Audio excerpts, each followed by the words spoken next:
اهلا بكم مطبخي مطبخ الواحد ام احمد. ازيكم حبايب قلبي كلهم متابعيني؟ عاملين ايه؟ يا رب دايما تكونوا بخير. وحشتوني جدا جدا من الفيديو اللي فات، واهلا بيكم في فيديو جديد. اللهم ارزقنا خير هذا اليوم وخير ما بعده. طبعا ومن غير ما اقول بقى، انتوا عارفين قد ايه انتوا وحشتوني جدا جدا، ودايما ببقى مفتقده لكم كده من الفيديو لحد الفيديو. زي ما انتوا كمان قاعدين مستنيني، انا ببقى متشوقه جدا ان انا انزل الفيديو. فربنا يا رب يخلي ايامنا كلها خير كده، وماشيه في رتم هادي وحلو بدون مشاكل، بدون اي تعب ولا اي حاجه، عشان نقدر ان احنا ننزل فيديوهاتنا كده بسلام. وطبعا اول حاجه بفكر فيها بعد ما اولادي بيروحوا المدرسه ان انا اضرب سبونشاتي عشان تلحق تبرد. يعني كنت الاول مثلا اشوف البيت وبعد كده افطر وبعد كده اضرب السبونشات، بس لا، انا بقيت شايفه ان الافضل ان انا اضرب الكيك بتاعي الاول، على ما انا بقى اشوف البيت وافطر يكون هو برد، فاقوم اشتغل على طول. فبحس كده ان انا بنجز بسرعه وبخلص على طول. فهنا كنت ضربت السبونشات بتاعتي، طبعا ده قشر البيض بقى والكركبه والسبونش بقى والحاجات اللي بيوسخها. احط بيض كده يتسلق علشان خاطر افطر انا واحمد. وطبعا طول ما انا واقفه كده من ساعه ما اخواته بيمشوا، اصحى يا احمد، قوم يا احمد، اصحى يا احمد، قوم يا احمد. بفضل طول ما انا واقفه كده بجهز وانا عماله اصحي فيه، عشان طبعا احنا كلنا بننام وهو لازم يقعد يتفرج على المسلسل كل يوم. فاقعد اقول له يا ابني قوم نام يا ابني، وانا اصلا مشكلتي انا ما بعرفش انام إلا لما العيل كلها تطمن ان هم كلهم نايمين. يعني انا ما بيجيليش نوم واسيب حد قاعد كده، او يقول لي مثلا انا هسهر قدام التلفزيون او كده، ما بعرفش. فانا بقعد ازعق ونام يا ابني، نام يا ابني، لحد ما ربنا يهديه كده ويطوعني ويخش ينام. هروق بقى الرخامه بتاعتي من اي حاجه انا وسختها، لميت بقى قشر البيض والعجان بقى حطيته في الحوض عشان يتغسل. وهنا بقى هنبدا ان احنا نطلع المعجنات بتاعتنا من التلاجة عشان نجهز الفطار. ده اسم الفوار اللي انتوا سالتوني عليه بتاع العظم، هو ده. يعني انا والله اسمه قدامكم وانا يعني الشال من على الشاشه، مش حافظه اسمه. خدوس كرين، هو طعمه زي اللبن البودر كده، تحس ان انت مدوبه لبن بودر في ميه. يعني طعمه مش وحش، ممكن تدوبيه في لبن، بس زي ما قلت لكم احنا هننهض لبن منين ولا منين؟ احنا نسيب شويه اللبن نشرب بهم شاي بلبن ولا نسكافيه. وطبعا هنا انا كنت اصلا بسوي في الاسبونشات، يعني صاج داخل وصاج خارج كده. واللي بيطلع معايا بحطه بره في الصاله، لان المروحه شغاله وبغطيه طبعا عشان ما ينشفش. بس المروحه بتخليه يبرد معايا اسرع، ما ياخدش وقت طويل. هنا بقى شغلت الساندوتش ميكر، وطبعا زي ما قلت لكم الفيديو اللي فات كان شكله يقرف الكلب الاجرب الحزين، وده اول حاجه عملتها اول ما صحيت من النوم. انا كنت رش عليه مزيل دهون بالليل، انا ما استخدمتوش من زمان قوي، اخر مره كانت سلفتي المحروسه اللي واخداه. وبعد كده بعدت جبته منها. وانا جبته منها، كان ولادي كانوا عايزين يبصموا سندوتشات، هما اللي كانوا بيعملوا بصموها وخلاص بقى اشتلوا. هل بقى احنا جايبينه منها مزيت ولا ولادي اللي اشتلوه مزيت؟ انا ما اعرفش، المهم ان انا لقيته مزيت ويقرف. رشيت عليه بقى بالبخاخ الدهون وسبته، والصبح مسكته بقى دعكته وخليته زي الفل من بره ومن جوه. وده المتبقي من المعجنات اللي احنا كنا عاملينها، عايزه اقول لكم بجد تحفه. رهيبه رهيبه رهيبه. طب انا ما عنديش يا ام احمد لا ميكرويف ولا سندوتش ميكر، وعملت شويه معجنات زي دول بتوع كده وحطيتهم في التلاجة وطلعتهم لقيتهم يعني عاملين كده، وانا عايزاهم طريين اكنهم جايين من الفرن. يعني عايزاهم كده يبقوا سخنين وفي نفس الوقت طريين. اعمل ايه؟ هاتي حله فيها ميه تغلي على النار، وحطي مصفى ستانلس او ألمونيا، وحطي المعجنات. تمام؟ يعني حطي مصفى وحطي المعجنات وغطي بغطا. البخار اللي طالع بقى هيخلي لك المعجنات بتاعتك اكنها لسه طالعه من الفرن. لو عندك ساندوتش ميكر، انا بسخن المعجنات والقرص والحاجات دي في الساندوتش ميكر. عندك مايكرويف، دخلها الميكرويف، بس زي ما قلت لكم الميكرويف بتاعي من بعد يعني من فتره كده ما عادش بيسخن، مش عارفه ايه مشكلته، وعايزه ان انا اروح اصلحه او كده. طبعا انا حطيت المعجنات كده تسخن، فاحنا اكيد مش هناكل معجنات كلها نشويات وبس، فقلت اما اسلق كده بيض، واحده ليا وواحده لاحمد. عملت طبعا شاي بلبن. الكسرولة دي بقى او اللبانه دي ايدها مكسوره، كانت ايدها خشب وكانت اتحرقت واتكسرت. فكانوا في واحد عندنا في البلد الله يصلح حاله، مش عارفه هو لسه موجود ولا لا، كانت زمان اما كانت عندنا كسرولة ايدها تتكسر او الكنكه بتاعه الشاي، كانت امي تبعتنا نروح اعمل لها ايد عنده. او السكينه ايدها تتكسر، كان الناس زمان كانت على فكره مدبره قوي، مش زي دلوقتي. دلوقتي السكينه تتكسر تلاقيها هوب تشك في قلب سله الزباله. البتاع تتكسر تشك تشك في قلب سله الزباله. الله، قلت له احنا ما بنفكرش، انما زمان كانوا يعملوا اعاده تدوير لكل حاجه. يعني البتاع ايدها اتكسرت يركبوا لها ايد السكينه، ويدنتها شغاله معاهم يجي 50 سنه قدام بالايد اللي اتركبت دي، لحد ما الايد التانية تتخلع ونروح نركبها عند الراجل كلاكيت تاني مره كمان. غطا الحل باظ نروح له يظبطه، اتعوج يعدله، البتاع اللي فوق دي اتقطمت يركب لها واحده، الكنكه باظت يعمل لها ايد. فانا مش عارفه الراجل، والله جت في دماغي كده قلت انا ما بوديش البتاع ده للراجل يعملها ليه، فانا مش عارفه هو لسه فاتح ولا لا. عايزه ابعت احمد ابني كده يبقى يشوفه. المهم يا حبايب قلبي، فطرنا الحمد لله وقمت على طول عشان خاطر اقفل الشغل بتاعي، وده بقى الشغل بتاع النهارده زي ما انتم شايفين كده. بعد ما فطرنا على طول بعت احمد ابني جاب الطلبات اللي انا هحتاجها النهارده، لان النهارده في اطعام. تمام. فانا بعته جاب الطلبات، قلت له هاتها لي جهزها لي، وبعد كده اقعد ذاكر على ما انا اخلص الشغل بتاعي. انا باديه اصلا من بدري قوي قوي، وفطرت وقمت اشتغلت على طول، فكنت على الظهر مخلصه او قبل الظهر كمان مخلصه شغل. يا دوب انا لميت المواعين بتاعتي كده حطيتها في الحوض، ما كانتش مواعين كتير هي بتاعت الشغل بس، حطيتها في الحوض وبدات ان انا اجهز ايه الاطعام بتاع النهارده. هتعملي اطعام ايه النهارده يا ام احمد؟ وقبل ما ابدا اي كلام ولا اقول اي حاجه، عايزاكم النهارده تدعوا للبنوته اللي مامتها عامله الاطعام النهارده، ربنا يشفيها لها ويعافيها لها ويبارك لها فيها يا رب، ويشفيها ويعافيها من كل مرض، اللهم امين. فبالله عليكم عايزاكم تدعوا لها جامد في الكومنتات، لان هي موصياني قوي قوي. بالله عليك يا ام احمد خلي الناس تدعي لبنتي ربنا يشفيها ويعافيها. ربنا يا رب يبارك لك فيها يا حبيبه قلبي، وما يصيبها ابدا اي مكروه، وتشوفيها كده عروسه قد الدنيا. فما تنسوش ان انتوا تدعوا لها في الكومنتات. انا بعت احمد جاب كيلو ونص بانيه، تمام، وبعته جاب كيلو ونص رز بسمتي، وجاب زبيب، وجاب اطباق، وجاب بهارات. كان عندي كبده، كان عندي ربع كيلو كبده في الفريزر طلعته عشان خاطر اعمل بالرز. وهبدا ان انا اتبل الاول البانيه بتاعي.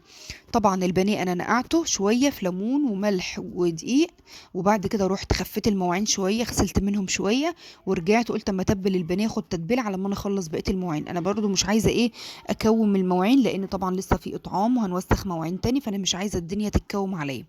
فانا هنا قلت اما اتبل البانيه، عملت بصله في الكبه، حطيت عليها صويا صوص، وحطيت شويه خل، حطيت بهارات فراخ، وحطيت بابريكا، وشويه كمون بقى، وشويه كزبره، وطبعا حطيت الملح بتاعي، وهحط شويه لبن. انا بحب احط على تتبيله البانيه شويه لبن، تمام، عشان ايه ما ببقاش اعمل له بيض بعد كده، فانا بحب احط له شويه لبن كده، وهقلب بقى كله في بعضه، وهتبل فيهم البانيه بتاعي اللي انا عاملاه. دول كانوا كيلو ونص بانيه. الكيلو ونص بانيه دول هيعملوا قد ايه يا ام احمد؟ بصوا، هو في قطع طبعا كبيره وقطع صغيره. يعني لو انا، اصل برضو احمد لما بيروح ما بيبقاش زي ما انا بروح. لما انا بروح بقعد اقول للراجل حطي لي كل القطع الكبيره، ما تحطليش حتت صغيره، انا عايزه القطعه قد كفه ايدي كلها مقاس واحد.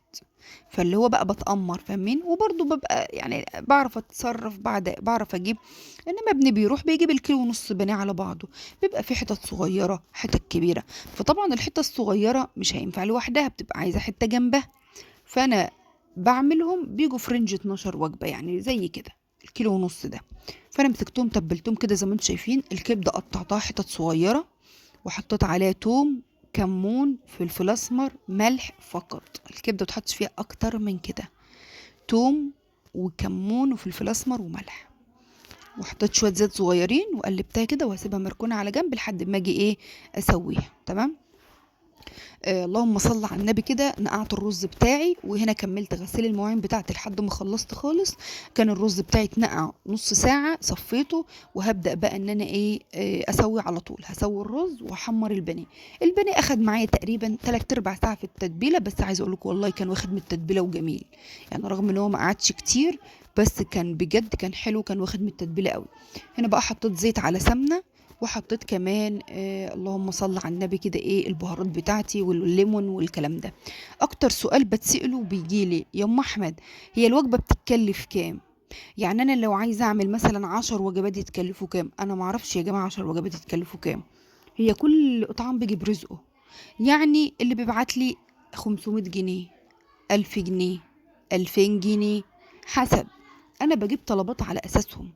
اوقات بيبقى عندي حاجات من اطعام قبله، يعني اوقات مثلا بيبقى في اطعام واحده بعتلها اللهم بارك 2000 جنيه، فجبت اطباق وجبت ففاض معايا بهارات، ببقى جايبه مثلا البهارات بعشرات، فبيفض معايا بهارات اروح شايلاه، بيفض معايا اطباق اروح شايلاه، بيفض معايا صويا صوص اروح شايلاه، كده بيفض معايا حاجات فاشتله. فما يجي الاطعام اللي بعده مثلا اوقات تبقى فلوسه يعني مش كتير، مش عايزه اقول قليله، مفيش حاجه عند ربنا قليله، القليل عند ربنا كبير قوي.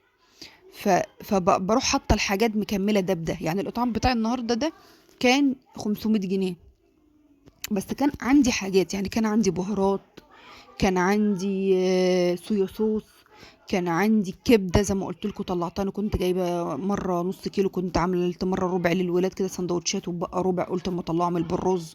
يعني كان في حاجات موجوده عندي وحاجات جبناها، فمش كل مرة بتبقى زي بعضها. تمام. طيب وبالنسبة، طب يعني انت بتحسبيها ازاي او بتاخدي مكسبك كام؟ انا ما عشان انا برضه ارجع اكرر، مش عايزه اقعد اقول كلام كتير، لان والله العظيم كل مرة بعمل اطعام بيخشوا يسالوني نفس السؤال. انا يا جماعة ما باخدش مكسب في الاطعام.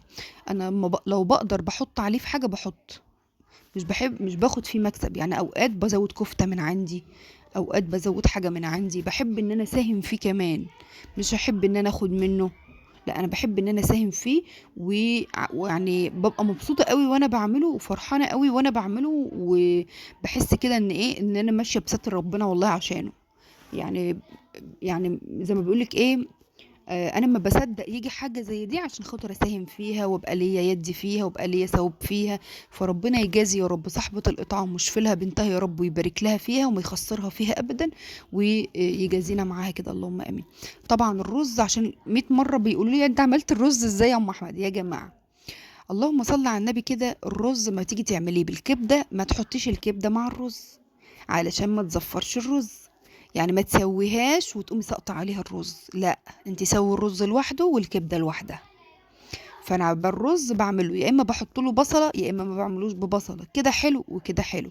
بشوح البهارات مع الزيت والسمنه عشان ريحتها تطلع وتبقى ريحتها حلوه في الرز مع مرقه الدجاج، وبنزل عليها بالرز المنقوع المتصفي، وبعد كده بنزل عليها بالميه المغليه واحيقها بالملح بتاعها واظبطها. عندك شوربه، اوقات بقى عندي شوربه في الفريزر بطلعها احط، ما عنديش خلاص ما فيش مشكله. هنا بقى ده كنت جايبه ب 30 جنيه زبيب، بس هم طلعوا كتير، انا مش حطيتهمش كلهم عشان الرز مبقاش فيه زبيب كتير، لان في ناس ما بتحبش طعم الزبيب.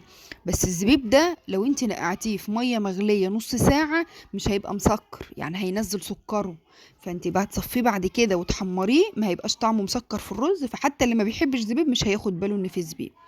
بعد كده اشتلت الزبيب بتاعي اللي اتحمر، انا تقريبا استخدمت يعني نص الزبيب ونصه عندي حطيته في كيس في الفريزر، يكون يوم جاي برضو اطعمه اروح مطلعاه عاملاه كده. وكله كله رايح لوجه الله، يعني ما تفرقش بتاع ده على بتاع ده، انا ما بفرقش. ومن رأيي برضو، او يعني وجهة نظري، مش عارفة هي صح ولا غلط، ان برضو اصحاب الاطعام مش هيبقوا يعني عاملين الموضوع قوي مثلا، لا انت خدتي من بهارات الاطعام تاني او كده، هو كله رايح لوجه الله. اوقات بكون جايبة مثلا بهارات ب10 و10 و10، واستخدمت نصهم، النص التاني اروح شايلاه لما يجي اطعام تاني او مطلعاه عاملاه.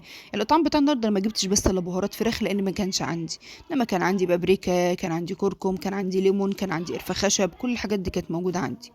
تمام. نيجي بقى على الكبده بتاعتي، زي ما انتم شايفين انا حطيت شويه زيت وشوحتها، هي فيها تومها وفيها حاجتها وكل حاجه. نحطها على الرز امتى يا ام احمد؟ لما يتشرب، لما الرز يتشرب ميته خلاص. انتوا شايفين تشرب ميته ازاي؟ هنا ليه تقليبه واحده، ما عدتيش تقلبيه بعد كده، لو قلبتيه بعد كده هيعجن منك. فالرز ليه تقليبه امتى؟ وقت ما يتشرب الميه تعطيه تقلبته عشان تدخلي كله في بعضه، وبعد كده ما عدتيش تقلبيه ولا تيجي جنبه، علشان خاطر ما يعجنش منك او يتكسر، حبايات الرز بتاعته تتكسر. لو انت دنتك تقلبي في حبايات الرز هتتكسر منك. انما احنا هنديله الوقت تقليبه، فاحنا حطيت الكبده وحطيت الزبيب وقلبت، ما عدتش هاجي جنبه بقى خلاص، هو بقى يترد ياخد له 5 دقايق على النار وهيبقى جاهز معايا. البانيه انا عملت له تتبيله زي تتبيله الكنتاكي اللي كنت عاملاها معاكم من يومين، واللي ما شافهاش انا جبت نص كيلو دقيق، حطيت عليه 3 معالق كبار نشا، معلقه بيكنج باودر، حطيت بهارات فراخ، حطيت كركم، حطيت بابريكا، حطيت ملح، وقلبت كله على بعضه، وبدات ان انا احط الفراخ في الدقيق وبعد كده في الميه بتلج، وبعد كده ارجع في الدقيق تاني واحمر لحد ما حمرت الكميه. هنا انا هعبي الاطباق بس مش هغلفها على طول، ليه بقى؟ عشان البانيه زياده، البانيه مش 12 قطعه، انا عامله الرز على 12 طبق، بس البانيه مش هيجوا 12 لان فيهم حتت كبيره وحتت صغيره.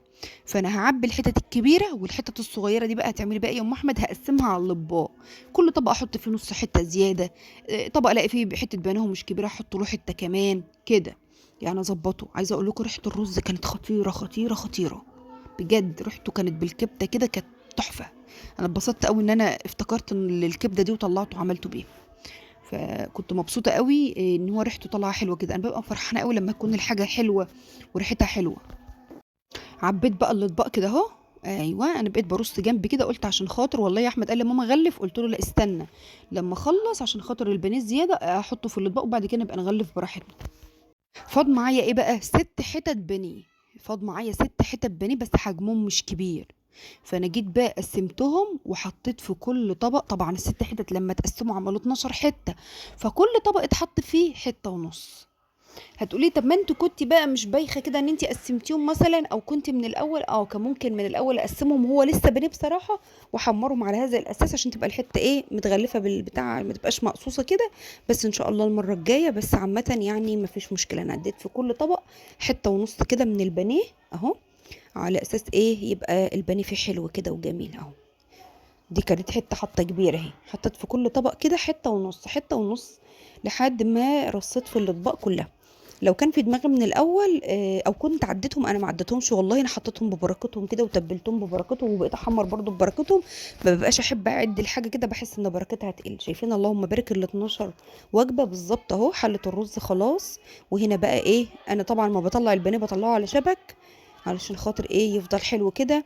واحمد ابني هنا بدأ ان هو يغلف الاطباق بتاعتي. انا يعتبر ما عادش عندي، ما فيش معايا مواعين دلوقتي الا المواعين اللي هي بتاعه الاطعام، الطاسه اللي محمره فيها والحله والشبك والحاجات دي. دول يعتبر شويه المواعين ايه اللي متوسخين معانا. هنحاول كده ان احنا نغسلهم وربنا يقوينا يا رب. والله كان قرفتهم خفيفه، ما خدوش في ايدي ساعه زمن وكانوا جاهزين، كانت قرفتهم حلوه قوي قوي والحاجه كانت طالعه زي الفل. هنا هبدأ اوزع بقى.